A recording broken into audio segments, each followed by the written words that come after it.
दोस्तों नमस्कार। मैं आपका दोस्त कवि शरद अजमेरा वकील आज लेकर आया हूँ एक नई कहानी जिसका शीर्षक है भारतीय पत्नी। आज पूरे 12 साल बाद आखिर तन्वी के सब्र का बांध टूट ही गया। वह अपनी 2 साल की बेटी को गोद में उठाए अपना घर छोड़कर निकलने को मजबूर हो गई। घर से सीधे रेलवे स्टेशन जाकर उसने अपने मायके के शहर का टिकट लिया और ट्रेन में चढ़ गई।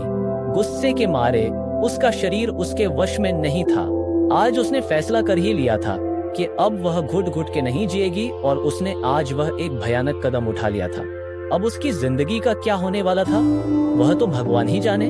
बेटी आस्था को सीट पर लिटाकर वह खुद खिड़की से सिर टिकाकर बैठ गई। ट्रेन जो ही स्टेशन छोड़कर आगे बढ़ी, घंटों से रोका हुआ उसका आंसुओं का सैलाब उमड़ पड़ा और वह अपनी हथेलियों से मुंह छिपाकर रो पड़ी।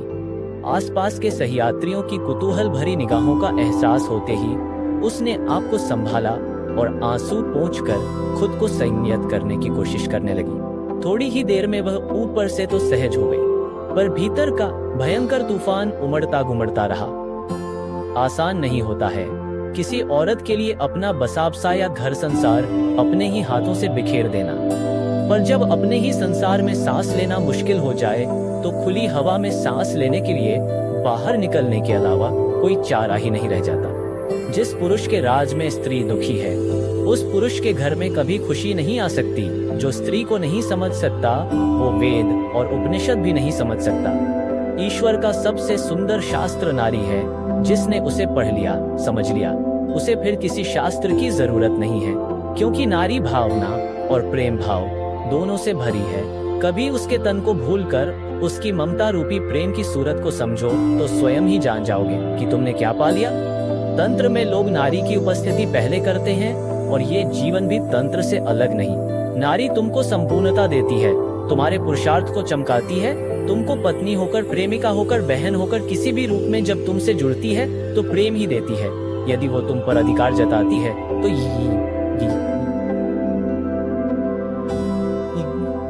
ये भी उसका प्रेम है। वो माँ के रूप से तुमको बच्चे जैसा दुलार देती है और कोई माँ नहीं चाहती कि उसका बेटा उससे दूर हो। जरा ध्यान से समझें उसके हर भाव को। तुम पाओगे कि तुम इतना नहीं जितना वो तुमको प्रेम करती है।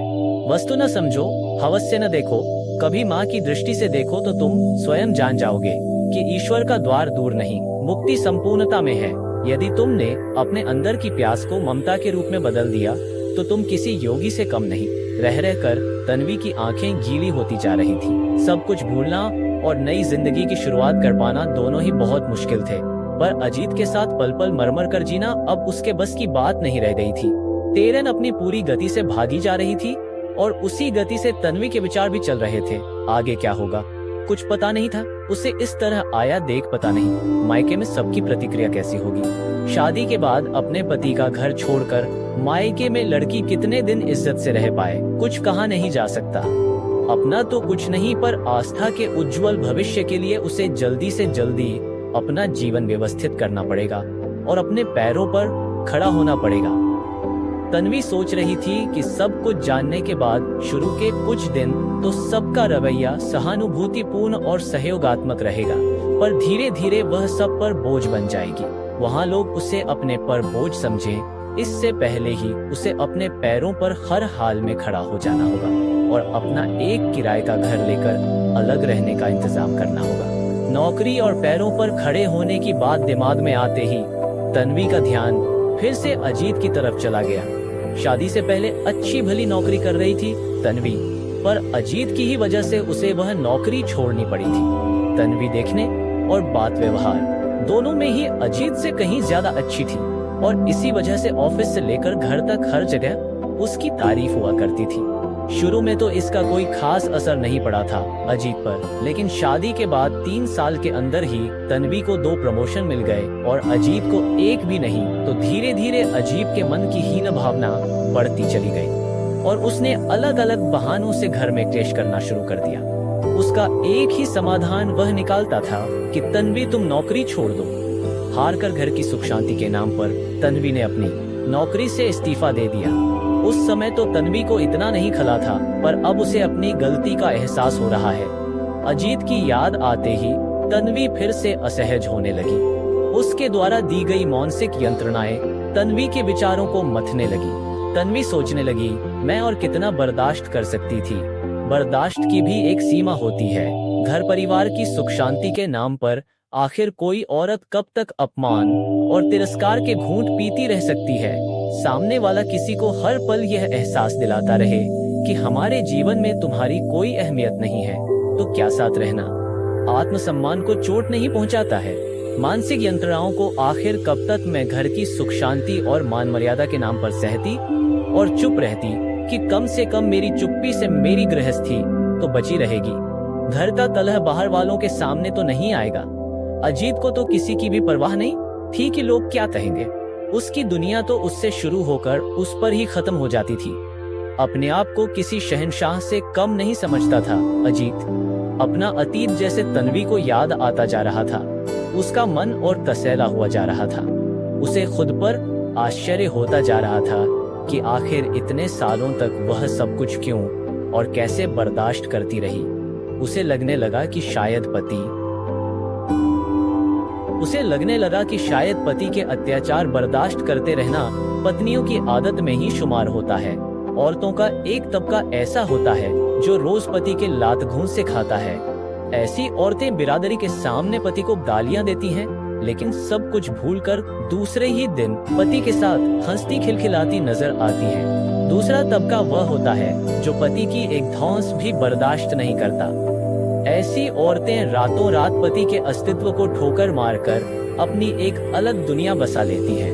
औरतों के ये दोनों तबके खुश रहते हैं। सबसे अधिक मजबूर होती हैं संतुलित परिवारों की महिलाएं, जो न तो इतनी सक्षम होती हैं कि रातों रात पति से अलग होकर एक अलग दुनिया बसा सकें, और न ही इतनी आत्मसम्मान विहीन की पति की ज्यादतियों को रात गई बात गई की तर्ज पर भुला सकें। वे तो बस सहती हैं और चुप रहती हैं। कभी पड़ोसियों के कानों तक बात न पहुँचे यह सोचकर, तो कभी बच्चों पर बुरा असर पड़ेगा यह सोचकर। कभी उन्हें यह भय सताता है कि अगर वे पति का घर छोड़कर मायके चली गईं, तो उनकी छोटी बहनों के विवाह में दिक्कतें आएंगी। तो कभी यह डर सताता है कि उनके माता पिता इतना बड़ा सदमा बर्दाश्त न कर सके तो। पढ़ी लिखी तन्वी भी सुख शांति, मायके की इज्जत और छोटी बहनों के भविष्य के बारे में सोच कर वर्षों तक अजीत की ज्यादतियां बर्दाश्त करती रही और अपमान के कड़वे घूंट पी कर भी चुप रही। पर अब सब कुछ असहनीय हो गया था। तन्वी को लगने लगा कि अब वह और नहीं बर्दाश्त कर पाएगी और अंततः उसे अपना घर छोड़ने जैसा कदम उठाना पड़ गया। अपना अपमान और तिरस्कार तो तन्वी कैसे भी बर्दाश्त कर रही थी, पर आस्था के साथ भी अजीत का वही रवैया उससे बर्दाश्त न हो पाया। कुछ दिन पहले ही आस्था की तबीयत खराब होने पर अजीत का जो व्यवहार था, उसे देखकर भविष्य में अजीत के सुधरने की जो एक छोटी सी उम्मीद थी। उसने सुना था कि बच्चा होने के बाद पति पत्नी में प्यार बढ़ता है, क्योंकि बच्चा दोनों को आपस में बांध देता है। इसी उम्मीद पर उसने 10 वर्ष तक संयम रखा कि शायद पिता बनने के बाद अजीत के अंदर कुछ परिवर्तन आ जाए, पर ऐसा कुछ भी न हुआ। शादी के 10 साल बाद इतनी मुश्किलों से हुई बेटी से भी अजीत का कोई लगाव नहीं झलकता था। आस्था के प्रति अजीत का उस आंखें नम हो जाती हैं। उस दिन सुबह जब तन्वी ने आस्था को गोद में उठाया, तो उसे ऐसा लगा कि उसका शरीर कुछ गर्म है। थर्मामीटर लगाया तो 102 बुखार था। दिसंबर का महीना था और बेमौसम बारिश से गला देने वाली ठंड पड़ रही थी। ऐसे में ऑटो रिक्शा में आस्था को डॉक्टर के पास लेकर जाना तन्वी को ठीक नहीं लगा। उसने ऑफिस फोन करके अजीत को आने को कहा, तो उसने थोड़ी देर में आने के लिए कहा। तन्वी इंतजार करती रही थी, पर शाम तक नहीं अजीत आया और नहीं उसका फोन। आस्था का बुखार बढ़ता गया और शाम होते उसे लूज मोशन के साथ साथ उल्टियां भी होने लगी। घबरा कर उसने दोबारा अजीत को फोन किया, तो उसने बताया कि वह अपने बॉस के यहाँ बर्थडे पार्टी में है और 2 घंटे में घर पहुँचेगा। तन्वी को अपने कानों पर विश्वास नहीं हुआ कि जिसकी बेटी बुखार में तप रही हो, वह उसे डॉक्टर को दिखाने के बजाय बर्थडे पार्टी अटेंड कर रहा है। बाहर का मौसम और आस्था की हालत देखते हुए तन्वी के हाथ पैर ठंडे हो गए और उसकी आंखों से बेबसी के आंसू निकल पड़े। उसने किसी तरह खुद को संयत किया और पड़ोस में रहने वाली अपनी एक सहेली को फोन करके उससे मदद मांगी। संयोग से उसके पति ऑफिस से आ चुके थे। वे अपनी गाड़ी से आस्था और तन्वी को डॉक्टर के पास ले गए। वहाँ डॉक्टर ने आस्था की हालत देखकर तन्वी को खूब डांट लगाई कि बच्चे को अब तक घर पर रखकर उसकी हालत इतनी बिगाड़ दी।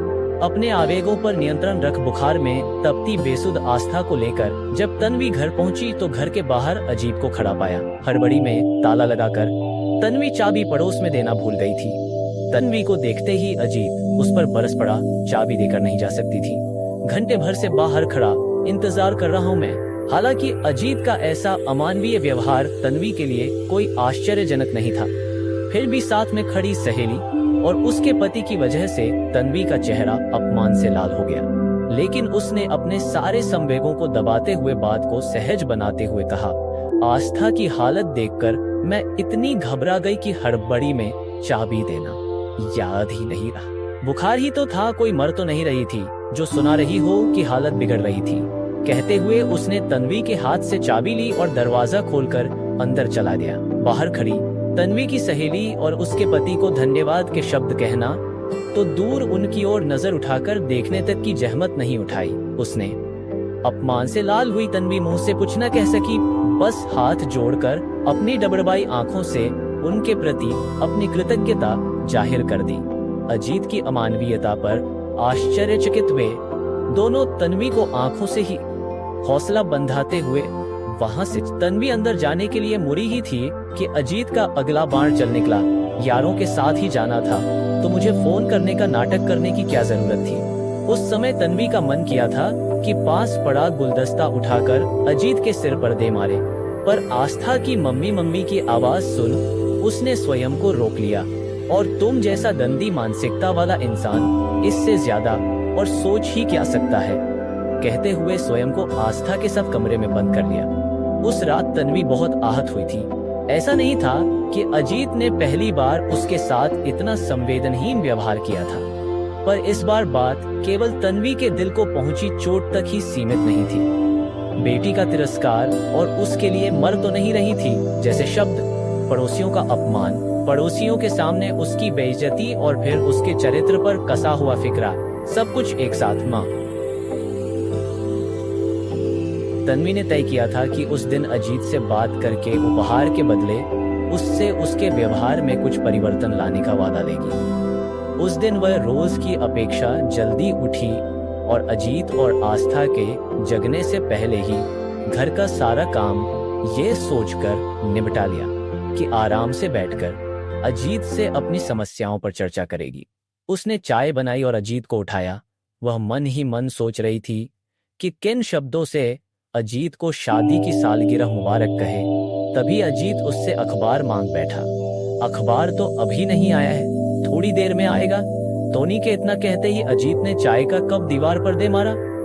कितनी बार कहा है कि पेपर जल्दी डाला करे, पेपर नहीं आया है तो क्या अपना थोबड़ा दिखाने के लिए उठाकर बैठा दिया मुझे। बधाई देने और अपनी समस्या पर विचार करने के लिए हफ्ता भर सोचे गए। उसके सारे शब्द धरे रह गए। वह पल ही तन्वी के लिए उस घर में अंतिम पल बन गया। पहली बार उसने भी उसके ही शब्दों में उसे जवाब दिया और अपने हाथ में पकड़ा चाय का कप भी जमीन पर दे मारा। आक्रोश से भरी तन्वी ने उसी समय अपने और आस्था के कपड़े सूटकेस में डाले और सोती हुई आस्था को गोद में उठाकर घर से निकल गई। अपने दुखद अतीत को पीछे छोड़कर घर से निकल आई तन्वी रह रहकर अपने उठाए गए कदम और भविष्य को लेकर आशंकित होती जा रही थी। पर जब वह पिछले 12 वर्षों तक पाया तिरस्कार और अपमान याद करती थी तो उसे अपने निर्णय पर कोई पछतावा नहीं होता था। उसने मुझे जो मानसिक यंत्रणाएं दी हैं, उसकी सजा क्या मैं उसे दे सकूंगी? शायद पत्नी और बेटी के बिना उसके जीवन में आया खालीपन ही उसके लिए माकूल सजा होगा। अपने पैरों पर खड़े होकर अपना व आस्था का भविष्य संवार पाने की आशा में ही मुझे अपना सुनहरा भविष्य दिखाई दे रहा है। आस्था के माथे पर हाथ रखकर ये सोचते सोचते तन्वी ने आंखें बंद कर ली। तो दोस्तों, ये कहानी आपको कैसी लगी कमेंट कर दें। वीडियो को लाइक करें और चैनल को सब्सक्राइब करें।